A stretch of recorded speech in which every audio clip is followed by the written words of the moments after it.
খবৰ দিব বিচাৰিছো যদি কোনো ব্যক্তিয়ে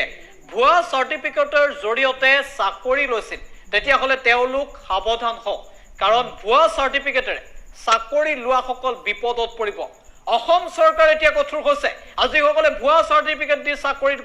সংগ্ৰহ কৰিছিল বা চাকৰিত যোগদান কৰিছিল তেওঁলোকৰ বিপদ যেন অনিবাৰ্য এই খবৰটা আমি দৰ্শকসকলৰ বাবে লৈ আহিছো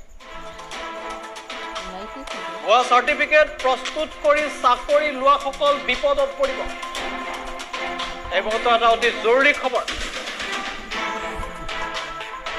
এমবিসি আৰু এসসিৰ যদি সাৰ্টিফিকেট কোনোবাই ভুৱাকৈ প্ৰস্তুত কৰি চাকৰি লৈছিল তেতিয়াহলে তেওঁলোক বিপদত পৰিব কিয়নো অভিযোগ উত্থাপিত হৈছে যে একাংশই এনে ধৰণৰ সাৰ্টিফিকেট তেওঁলোকে ভুৱাকৈ প্ৰস্তুত কৰিছে ভুৱা কাষ্ট সাৰ্টিফিকেটৰ চাকৰি লোৱাসকলৰ বিৰুদ্ধে কঠোৰ হ'ব অসম চৰকাৰ ভুৱা সাৰ্টিফিকেটৰে চাকৰি লোৱাসকলৰ বিৰুদ্ধে তদন্তও হ'ব পাৰে যিসকলে চাকৰি লৈছে তেওঁলোক তদন্তৰ আওতালৈ আহিব পাৰে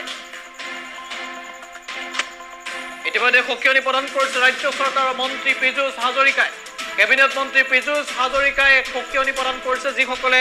ভুৱা সাৰ্টিফিকেটৰ চাকৰি লৈছে তেওঁলোকৰ বিপদ হয়তো অনিবাৰ্য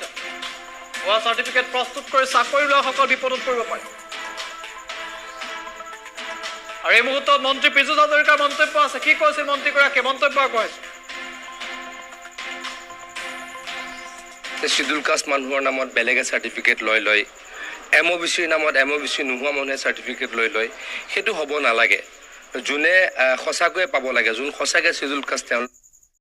এমবিসিৰ সাৰ্টিফিকেট লওক বাগানৰ জোলা কমিউনিটি বুলি দেখুৱাই যদি অন্য জেগাৰ গোৱালপাৰা টাউনৰ মানুহে লৈ লয় ধুবুৰী টাউনৰ মানুহে লৈ লয় সেইটো বাগানৰ ছাত্ৰ ছাত্ৰীসকলৰ ভৱিষ্যত অন্ধকাৰ হোৱাৰ নিচিনা কথা গতিকে তেনেকুৱা নহওক তাৰ কাৰণে আমি কাম কৰিবলগীয়া চৰকাৰখন বদ্ধপৰিকৰ সেইটোৱে কৈছোঁ সকলোৱে অবিচি হ'ব লাগে এই ক্ষেত্ৰত অবিচিৰো কৰিম এমঅবিচি অবিচি এছচি বিশেষকৈ এছটিত খুব বেছি নহয় কাৰণ এছটিত টাইটলত গম পোৱা যায় এছটিত উপাধিত গম পোৱা যায় আৰু দেখাত অলপ এছটি মানুহক ধৰিব পাৰি কিন্তু এছচি মানুহৰ টাইটল বেলেগ বেলেগ এতিয়া ময়ে হাজৰিকা লিখোঁ কোনোবাই দাস লেখে কোনোবাই শইকীয়া লেখে গতিকে তাৰপাছত কোনোবা এজন এছচি নোহোৱা মানুহে লৈ লয় ঠিক তেনেকৈ বাগানতো তেনেকুৱা হয় অবিচিতো তেনেকুৱা হয় এই কাম কৰিবলৈ আমি নিদিওঁ এই বিষয়ে আমি ডেফিনেটলি চিৰিয়াছ হ'ম শিডিউল কাষ্ট মানুহৰ নামত বেলেগে চাৰ্টিফিকেট লৈ